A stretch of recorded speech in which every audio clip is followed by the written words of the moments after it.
Vivons-nous les derniers jours de François Bayrou à Matignon? C'est la question qu'on peut se poser lorsqu'on lit ces députés du groupe Ensemble pour la République, donc de la majorité présidentielle, dans les pages du Figaro hier. Il s'adresse au Rassemblement national.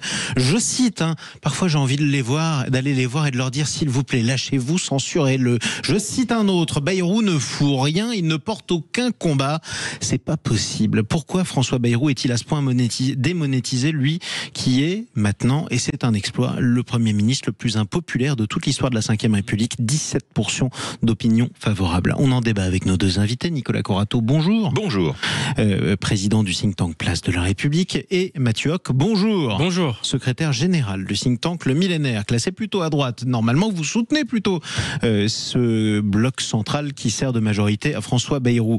Est-ce que, comme un certain nombre de ses alliés, maintenant vous souhaitez sa censure? Alors, je ne sais pas si je souhaite sa censure, mais en tout cas... Vous hésitez? Non, mais François Bayrou est véritablement dans une impasse. C'est-à-dire qu'il est dans une impasse.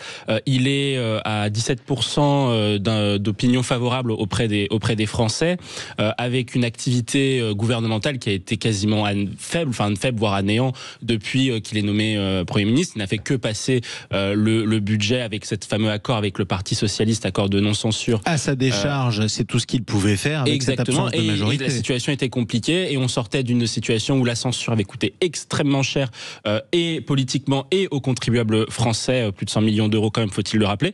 Et ensuite, après, la question qui se pose maintenant, c'est que pour François Bayrou, les leviers pour pouvoir se relancer sont quasiment inexistants. C'est-à-dire que ce qu'il avait réussi à faire en février-mars dernier, donc c'est-à-dire faire voter un budget, aujourd'hui, il a la même chose à faire, mais d'une manière encore plus difficile, puisqu'il doit trouver 40 milliards d'euros de baisse de déficit public, a priori surtout des économies sur la dépense publique. Or, aujourd'hui, l'État français est l'État qui prélève le plus pour dépenser le plus, 57% du PIB. Et donc forcément, si on fait des économies quand on est Premier ministre sur le budget de l'État, on va forcément mécontenter une partie des Français, parce que de nombreux Français aujourd'hui vivent de l'argent public indirectement ou directement. Et donc, de fait, pour un Premier ministre qui est déjà impopulaire, faire passer ce type de budget-là, c'est encore plus compliqué. Et donc, effectivement, François Bayrou est dans une impasse très importante. Donc, si je suis Mathieu Hoc, Nicolas Corato, c'est pas la faute de François Bayrou si on lui a confié ou s'il s'est porté volontaire pour une mission impossible. Je suis d'accord avec Mathieu.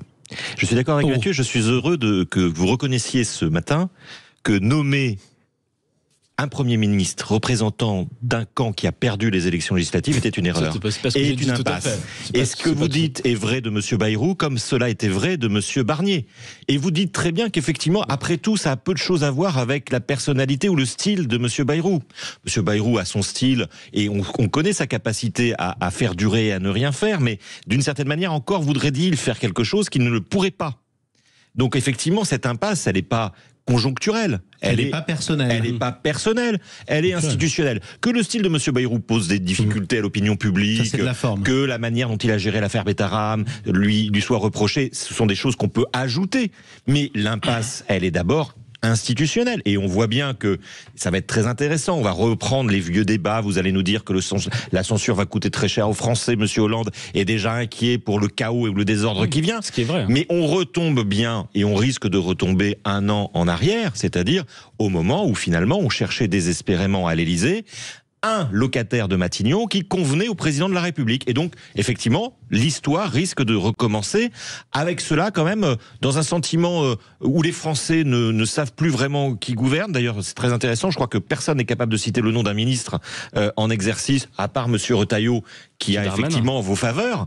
Mais on voit bien effectivement qu'il y a une forme d'indifférence des Français par rapport à leur gouvernement qui n'est pas sans rappeler certaines époques. Alors, indifférence des Français à l'égard de leur gouvernement, je veux bien, mais comment on explique dans ce cas-là que François Bayrou parvienne à être encore moins populaire que le président de la République, Emmanuel Macron?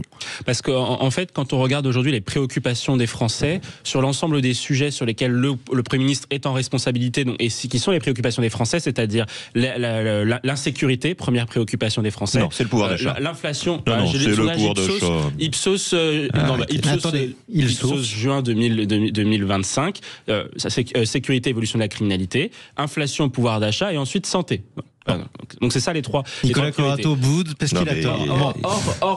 Or sur ces trois sujets-là qui sont des sujets liés au gouvernement, c'est le gouvernement qui conduit les affaires de la nation. Oui. François Bayrou a des marges de manœuvre qui sont excessivement réduites. Sur le monde de la santé, il doit faire face aussi à une gronde des médecins qui est structurelle par rapport à l'organisation du système de santé et le déclin de la démographie médicale. Enfin, c'est pas la gronde des médecins qui est structurelle, c'est la gronde des Français qui en ont marre de pas avoir de médecins. Hein. Non, mais les deux. Mais en fait, quand il doit faire des réformes, il doit consulter, parce que c'est la méthode Bayrou, c'est de consulter les corps de la société, les corps constitués. Et donc, il doit faire face aux médecins, il doit faire face aux infirmiers, etc., etc. Bon. Sur l'inflation, on peut reprendre les mêmes sujets, etc. Il a peu de marge de manœuvre. Or, le président de la République, lui, les marges de manœuvre sur lesquelles qu'il a sont un peu plus larges. Donc, quel que soit le Premier ministre, pour vous, de toute façon, il n'aurait pas pu, quoi. Exactement. Et puis, en fait, le président de la République, lui, peut se réfugier sur le terrain diplomatique, et on le voit, lorsque sa cote de popularité était remontée, lorsqu'il y avait eu l'altercation entre Donald Trump et Volodymyr Zelensky. Donc, à la faveur des sujets internationaux, lorsqu'il ne fait pas de bourde, le président de la République récupère des points, et c'est pour ça que vous avez un décalage aujourd'hui, un découplage dans la cote de confiance, d'opinion favorable, au sein de l'exécutif. J'ai dit que François Bayrou était encore moins populaire qu'Emmanuel Macron, ça veut dire qu'Emmanuel Macron l'est quand même très peu lui-même. Nicolas Corato, parlons de la suite maintenant. Bon, vous êtes plutôt à gauche. Est-ce que vous souhaitez que vos camarades socialistes le censurent une bonne fois pour toutes? Pourquoi pas, en cas d'échec définitif du fameux conclave sur la réforme des retraites? Oui, c'est possible, et je crois que la censure, elle doit être politique, et elle doit être, elle doit être documentée et justifiée politiquement. À partir du moment où elle est justifiée politiquement et que ça n'est pas simplement un artifice politicien, il faudra le faire. Mais pardon de vous le dire, il est possible que M. Bayrou ne chute pas avec une censure. Parce qu'aujourd'hui, le meilleur ennemi de M. Bayrou, c'est son propre camp, et c'est notamment les Républicains, qui depuis quelques jours font alliance avec le Rassemblement national et M. Ciotti. Donc ils se sont séparés d'avec M. Ciotti, mais à l'Assemblée nationale, ils ont voté les mêmes textes sur notamment la loi de simplification ou sur la politique énergétique de la France. On en parlait ce matin sur Sud Radio. Et donc, si vous voulez, la censure, elle viendra peut-être d'un autre camp que la gauche. Parce que si LR se met dans une nouvelle majorité avec le Rassemblement national, comme on est en train de le voir aujourd'hui, se modéliser dans les bancs de l'Assemblée nationale et de l'hémicycle, eh bien effectivement, M. Bayrou n'aura plus de majorité. Autre question, et c'est à vous que je la pose en priorité maintenant, parce que je vous ai entendu au début, mon cher Nicolas Corato, vous avez dit si seulement on avait nommé un Premier ministre du camp qui, d'après vous, a gagné les élections.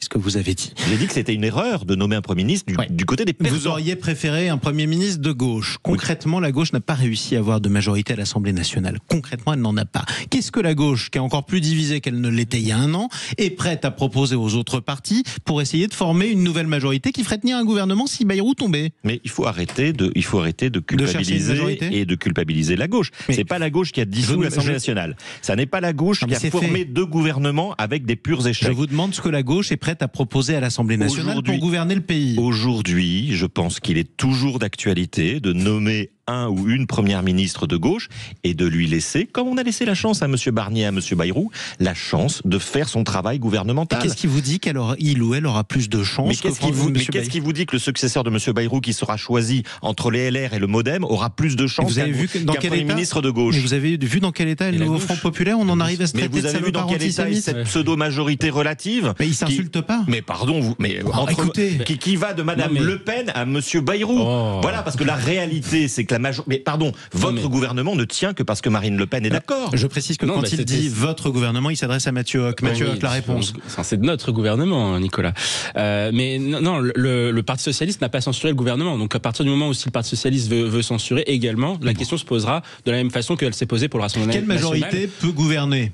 Non, mais la réalité, c'est que la seule majorité qui aurait été viable, si on se met dans la logique des institutions, c'est une majorité Front républicain, et c'est ce qui a présidé... C'est-à-dire en fait, c'est ceux qui ont fait battre le Rassemblement national. Donc c'est une alliance entre les macronistes et la gauche. C'est ça qui aurait dû gouverner le pays. Enfin, en tout cas, si on se met alors pourquoi dans ce cas-là vous avez proposé aux macronistes de faire alliance avec vous, les républicains?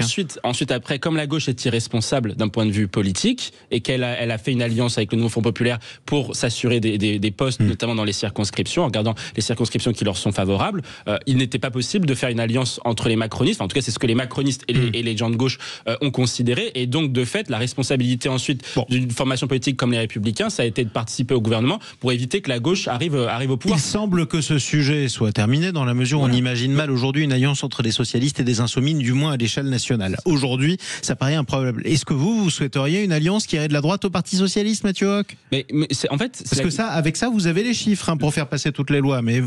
Non, mais la question qui est à poser, c'est aux partis politiques. Est-ce que LR et est-ce que le Parti socialiste sont prêts à aller dans ce type d'accord? Le problème étant que chacune des deux formations politiques, que ce soit le Parti socialiste ou les Républicains, prépare les élections municipales et que à ce niveau, ils sont d'accord sur rien. Pardonnez-moi. Oui, mais bien sûr.